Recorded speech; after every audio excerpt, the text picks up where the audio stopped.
virtual studios become almost mainstream in 2019, and there's been some really big examples of Match of the Day studios, one of them, what Sky are doing with the Premier League on location, and Wimbledon had a post-match interview room converted into a big virtual clubhouse.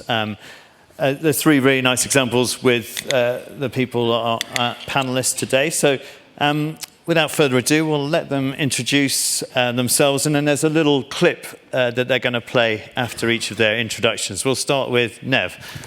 Thanks, Jake. Hi, I'm Nev Appleton, director and co-founder of MOOV. We're in our 20th year this year, which is great. And we traditionally were a live graphics, on-screen graphics provider. But over that time, we've moved through, the way the industry's changed into AR, into virtual studios, data, applications, custom things to drive graphics. So I think some of this you'll see in the clip coming up. So can we show MOOV's reel, please?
Lovely, and we can see a bit of the Wimbledon studio at the end of that. Yeah, lovely. We'll talk about that a bit more after the intros. So, Jason, do you want to do the same? Yes, my name's Jason Landau. I'm head of Sky Creative Innovation. My team's main role is about storytelling. It's helping the producers of the shows, the presenters, and the pundits best tell the story to the viewer at home.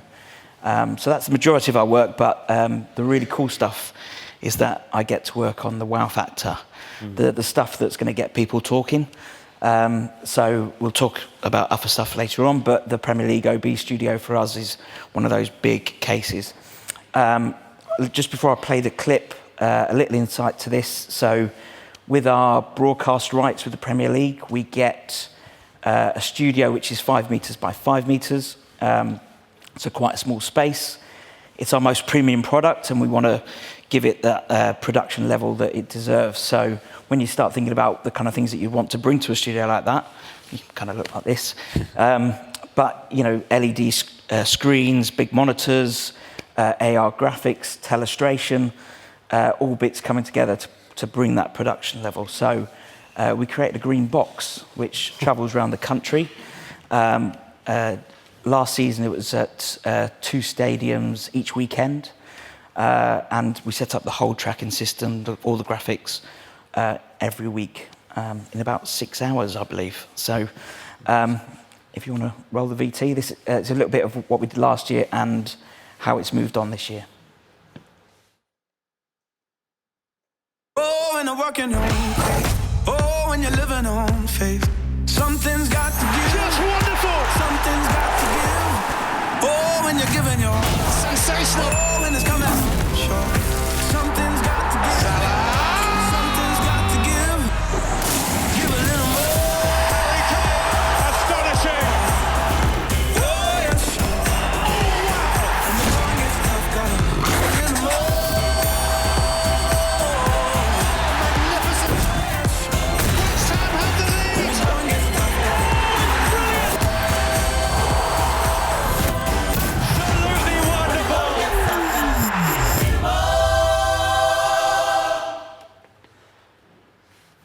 Very nice. Richard, Hello everybody, my name is Richard Wormwell, I'm Head of Production Innovation at Doc10. So for those of you that don't know, I hope most of you do now, we're the facilities business up at Media City in Salford, Manchester. Big studio spaces like this, but also home to BBC Sports Match of the Day, Football Focus Final Score, Match of the Day too. Similar to Jason, I suppose, and Nev, my role is to try and find sort of the sort of new production techniques to try and enhance storytelling for our production partners, BBC being one of our major clients. And last year, this season, we've launched the whole new raft of programmes for Match of the Day. So yeah, let's have a look at the V2.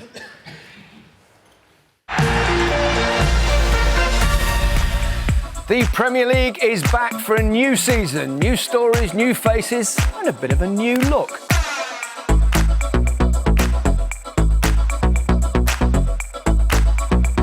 And it looks at the moment as if I'm the only person in here, but if we flick our camera around, actually there, behind the velvet curtain, there's Sean, filming us, filming him.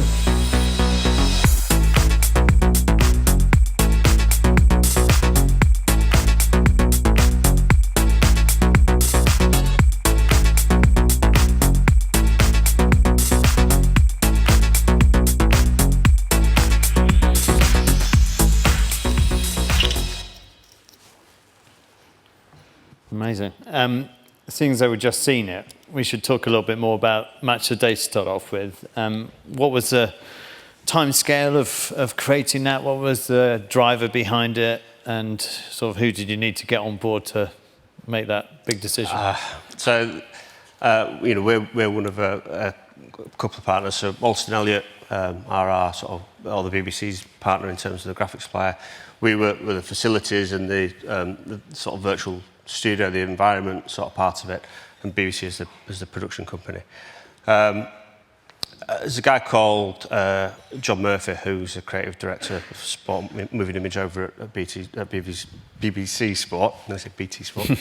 And John and I got to chatting about it maybe 3 years ago, and we did about a year of evaluating various different technical suppliers, primarily driven by Unreal engines, Epic Games Unreal engines moving to sort of broadcast non-gaming sort of content.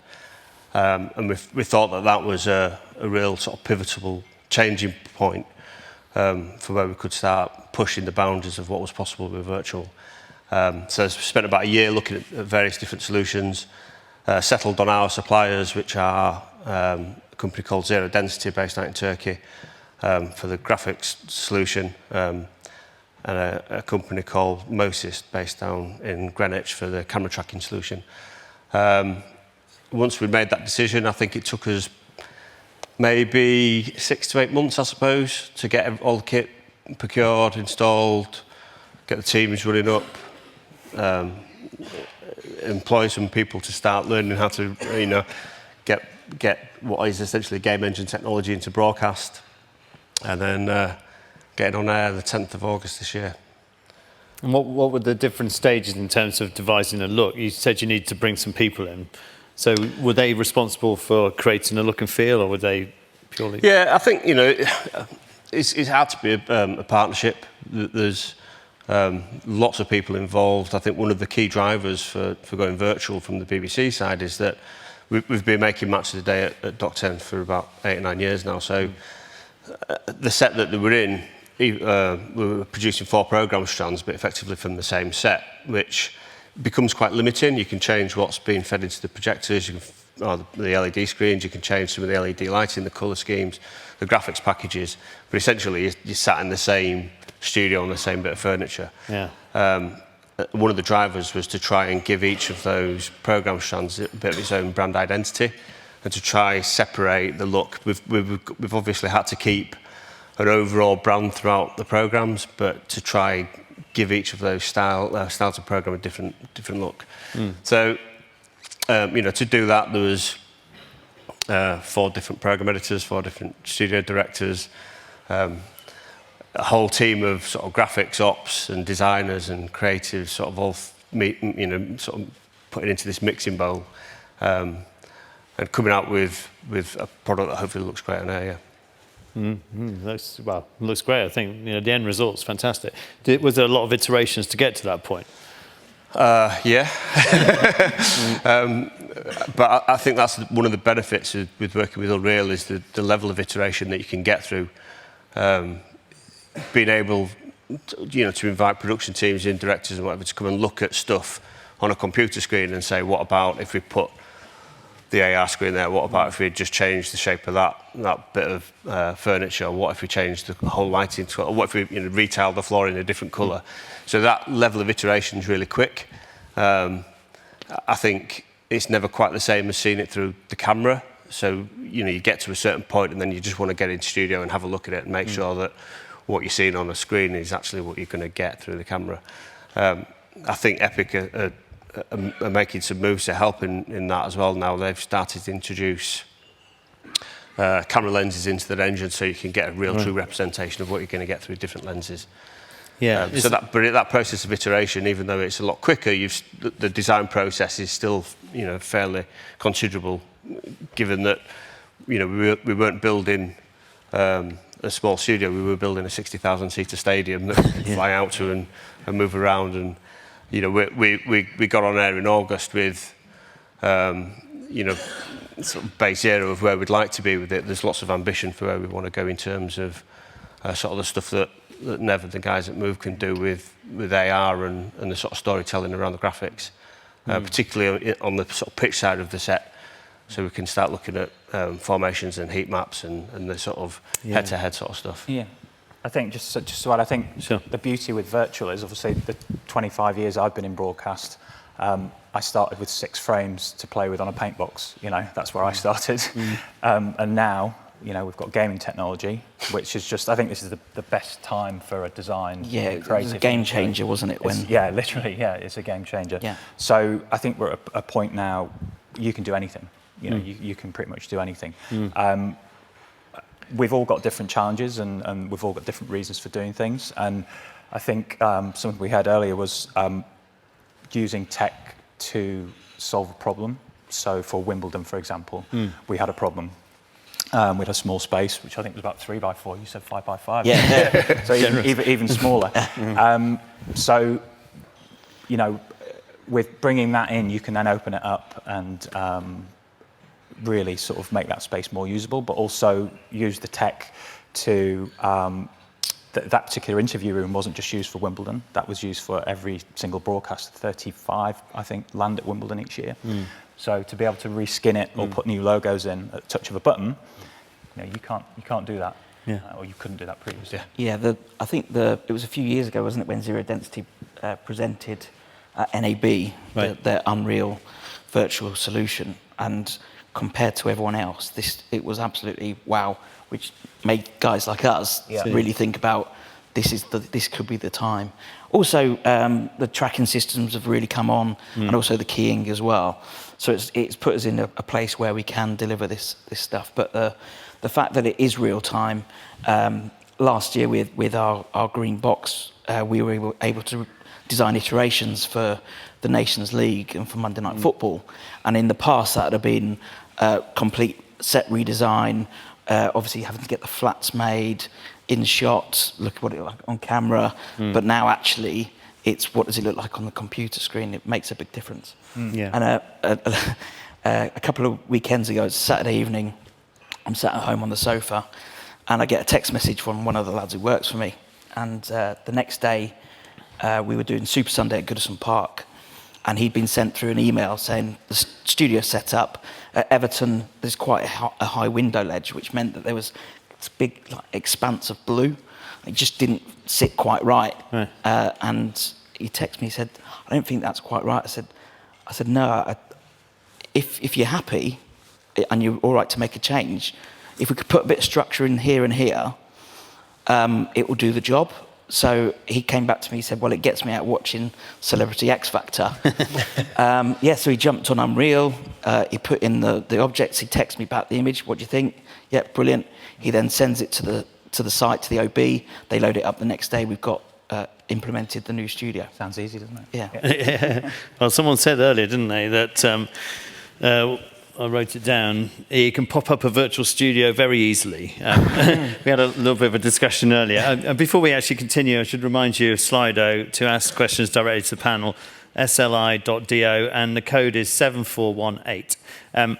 And yeah, I think there maybe is this perception already that, you've got this little green screen space, so that's fine, just, throw up a virtual studio. I mean, presumably there's a lot more to it than There is, and I think also, the understanding within the industry is a key thing as well, because there's different types of implementation of Unreal. Yeah. There's your VFX side, which is where it came from in gaming, and then you've got your television show, your TV broadcast, and then there's quite a few things in the middle. Right. So I think one of the areas that we focus on is starting with the editorial and the director. What does the director want to see? Because they expect, the reason we're doing a virtual studio is probably because we're in a small box, or we're in a broadcast centre somewhere with no windows, so it limits the options.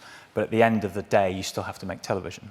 So you're using that tech to make television, or expand the space and give it more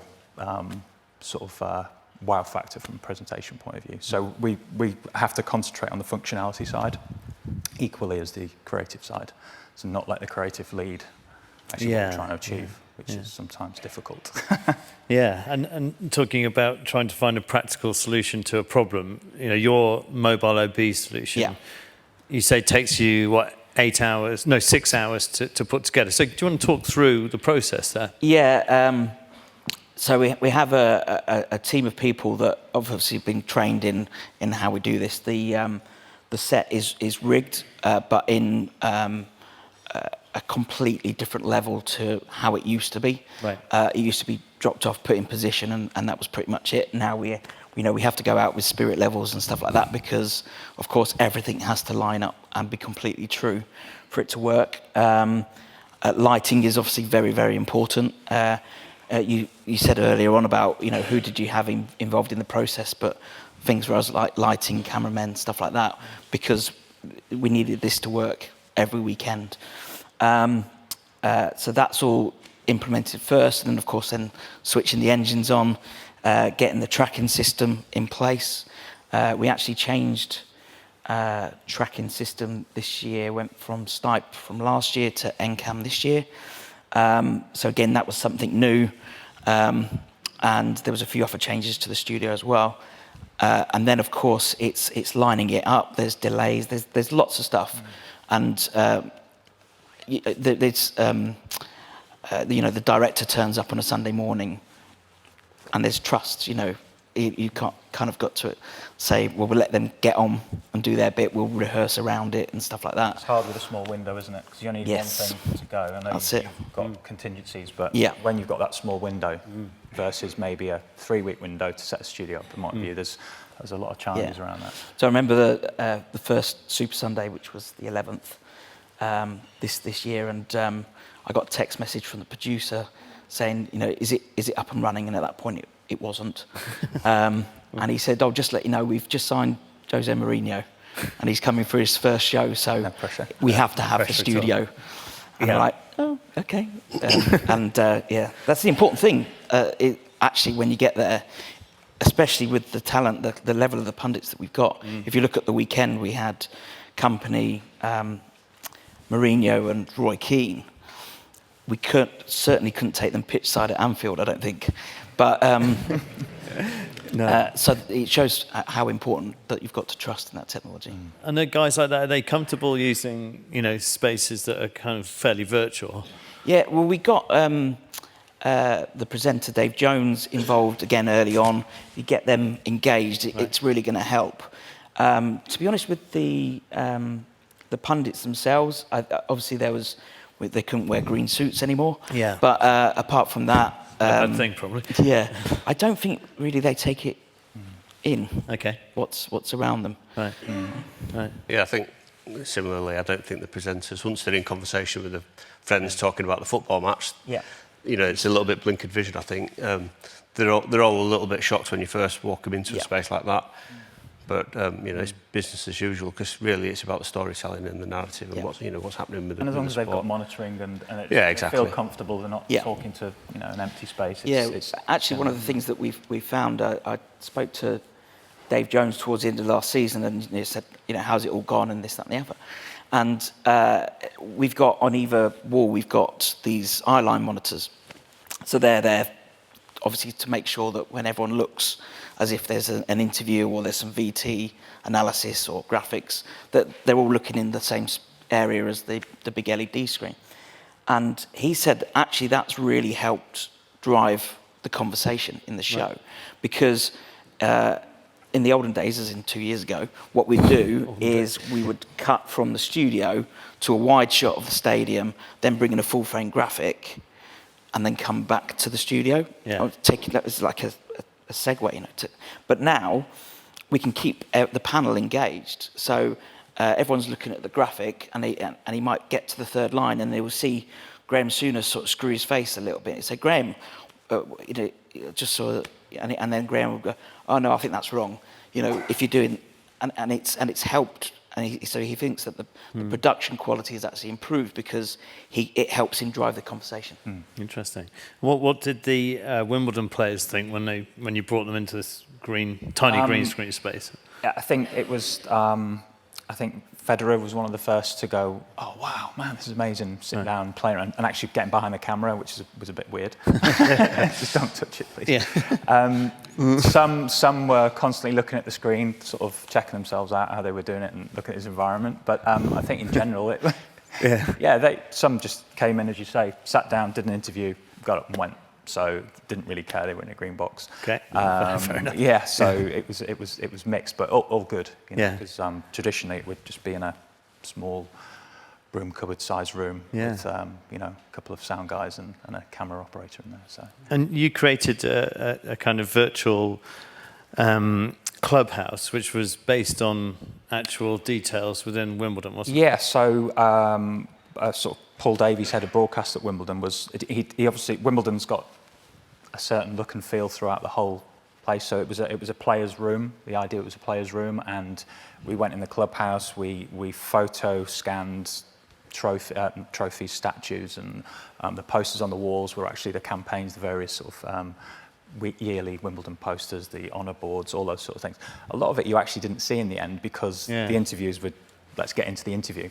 But what it did was it showed what the possibilities were. And I think that for year one, it was all about, what can we do with this space and make it better? So next year will be better again. Yeah. But it was to get that feedback from the people that were using it, not only the players, but more the broadcasters. Some actually didn't want their branding on it. If you think about it, we think was actually then was quite strange. But when they've got a channel bug and they've got graphics going everywhere, and we don't want our logos in the glass window.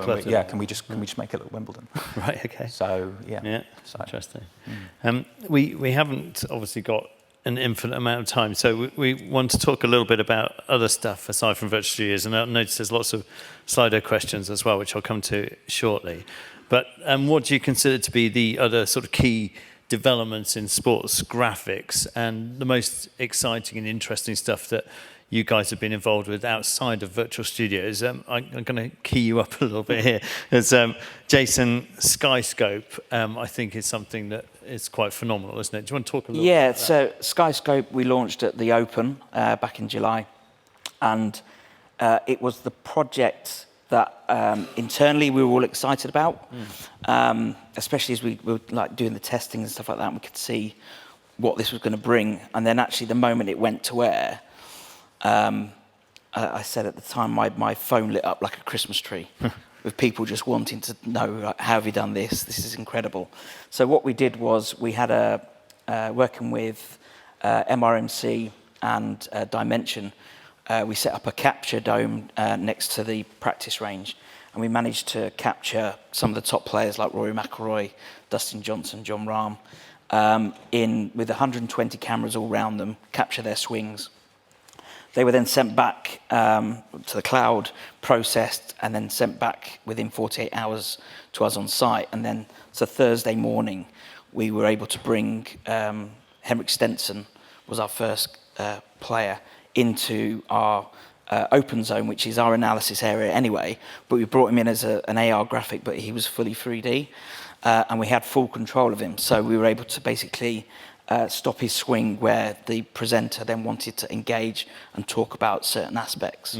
And as I said, the response was unbelievable. It was we absolutely hit the sweet spot, if I use the term. But from someone who occasionally would tune in to watch golf because it's the Open, something that they would go, wow, to the professionals on the course who were talking about it, the likes of John Rahm coming up to us afterwards saying, I need that, you need to give it to me, you know, because they were seeing their swings in a complete new way. And, you know, the obvious thing to say is that who would ever be brave enough to go and put a camera in front of Rory McIlroy as he hits a ball? You're not going to be. But actually we could get in and around there, which was incredible. It's just, it just opened up a whole new level of analysis for us. And the kind of avatars that created are very photoreal, aren't they? Yes. So they're volumetric, so it's basically Video. a film. Yeah. Have you been doing some work with this? I mean, there are various ways to do it, and it's all, I guess we call it augmented, don't we? Everything's virtual. But the good thing, well, it again depends on what you're trying to achieve. If you want to start rigging characters and doing things, you might choose a different way. But from what I saw and what we've been looking at with the volumetric video, you are getting that person. You know, it's not a game character or anything like that. So, and it fits within an AR or virtual scene as if you were sort of standing there. So you can't light it and do things that you could do with a model. But then you don't set out that way anyway. You know, you want to see Rory. I think that's the whole point. And again, it's how it's applied for particular sports. You know, golf is perfect because everyone wants to know where his hips are at a certain point in the swing and so on and so on. So it's a good perfect. example. Because it feels like you should be able to animate that volumetric thing, doesn't it? But obviously you can't. You're capturing. It's real. It's real. Actually, one of the other things as well with the players when they came in, the likes of Rory was like, oh, you know, I've kind of done this before, but it's biomechanics. And at that, there basically he's down to his pants, but he's got all the markers on him, which doesn't really feel like your golf swing because you're stood there in your pants. But it depends how you play, I suppose. Level of detail. You've not played him. But for him, so it was just completely natural. Right. Well, apart from that, you're in a green box. Somewhat unnatural environment, but doing the golf swing in your pants. Yeah. Fine. Yeah, all good. Richard, I know you want to talk a little bit about how you're using data and feeding into graphics for the Weaver project. Yeah, so just to pick up on the points there, it's you know, using really nice tech. The stuff at Dimension Studio is amazing. This sort of volumetric capture stuff, but it's not using it just because it's a cool bit of tech. It's actually because it can drive a narrative. It can give the audience and the pundits some more information about their pro players or wherever it is. So you've always got to keep in mind, you know, why we're doing it, why we're making this decision. A lot of this tech is expensive. You know, it's all sort of cutting edge stuff. So you know, it comes at a price point. So you've got to make sure that if you're going to go into something like that, you fully understand what the storytelling off the back of it's going to give you. So I'm quite fortunate that I'm involved, or Doc Terry involved, in a project called Weaver. So this is a 2-year R&D project. We're working with some consortium partners, and the lead being ESL, Esports League. So these are the world's largest esports entertainment company, put on big events all over the globe. Alongside the University of York, who are doing some really great research into machine learning and AI. And the project is to really start to understand how data could drive story narrative. Machine learning and AI pulling out bits of data based on historical performances on gameplay to drive new narratives, find points of conversation that probably wouldn't have been noticed by pros or pundits. So we're just coming up to end of year one. We've launched our companion app. This is a second screen mobile app that can play at a big event, and you can start getting real-time data coming through on some of the stuff that's happening in the match at those times. The next stage of the next year, we're going to start taking that same data feed into broadcast, into virtual studio, and using the same data analytics to drive the story narrative within broadcast. So there's a little promo. So we were out in Hamburg a couple of weekends ago at ESL 1. So there's a game called Dota 2. I know there's a panel on esports later on this afternoon, so there may be a bit more information about how big esport is. And the reason that we're sort of working with esports for the Weaver demonstrator is that it's a young audience, young demographic, they're tech savvy, they're early adopters, they're happy to be involved and consume data in a different way. They sort of live on sort of online distribution platforms. So it gives us, Jamie was referencing in his keynote earlier about object-based media and the way that you can start personalising content. And so we talk a lot about hyper-personalised content and delivery platforms. So we launched our app in Hamburg last weekend. We also beta launched our VR experience. And yeah, we've got a little promo video from Hamburg, if we can have a look at that. Let's get this grand final underway.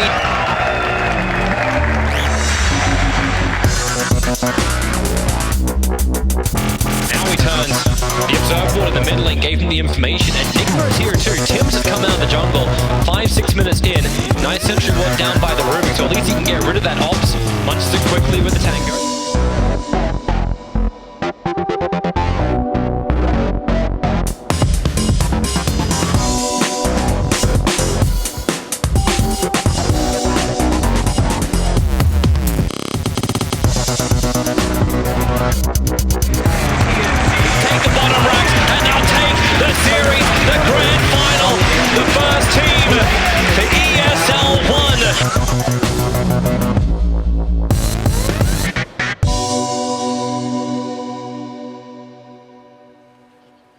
Very cool. I have to say, I'm rubbish at timekeeping, and I didn't realise the time is really past probably when we should be ending. But I just want to do a Slido question, because there's loads of them. I'm really many apologies for not actually being able to come to these before. Quick one, I think this is probably aimed at Jason, which is there much point sending presenters to site, as you could just as easily add the pitch view to the virtual set, which is an interesting point. So I think it was actually mentioned earlier on about how important it is to have the talent at site. I mean, as I said before, the panel that we had this weekend, the likes of Roy Keane, Mourinho and Neville Carragher and Vincent Kompany, they wouldn't have come to Osterley. But, okay. And actually, from the window, they can see a lot more of the game. And can see it in a different way, and that's about how we get that across. So I think it is, and it also relationships as well. I've been there on site when players from the teams that aren't playing have come into the studio to say hello to the guys and stuff like that. Right. So they're keeping, up to date and current with what's happening in the sport. So I think it's important. When we first brought Gary Lineker into the virtual set to have a look at it, one of his first things was, if it's all green, can I present from home? Yeah. Valid point. Yeah. Nev, do you have anything to add to that at all? Yeah, I think if having what you just said, then having an on-site presence does have a lot of other benefits as well, especially if you're at a games or something a lot larger where you need to get access to more than just your talent, and you need to bring people in. But again, it's what do you want to do? Yeah, I mean, we've had scenarios last season with what's happening at Manchester United, where and each week Gary Neville was getting more and more upset by it. Being able to he was co-commentating, and then when he's finished his shift as a co-commentator, we're then actually able to walk through the stands and then come and join the guys in the studio and get his points across. I think has been really important. There's some good I don't know if you've seen any of the sort of teleportation stuff where Yeah, you've got, amazing. you know, and I think that's come on a bit, and it's definitely got a use to that where you've got someone you can put them in a little box pitch side or somewhere and have them come into your studio. So I think when they started, the very early ones, it was okay, but now the camera matching, they're thinking about audio, thinking about lighting. Yeah, that's much more realistic. And now you don't want people to think about, oh, it looks 2D and flat and what have you. Yeah, and we do have tons of questions, and I'm really sorry because I'm going to get told off for not moving on. These guys will be around at lunchtime. If you just want to approach them directly and ask them stuff, please do. And can we have a big round of applause, please, for a great panel? Thanks.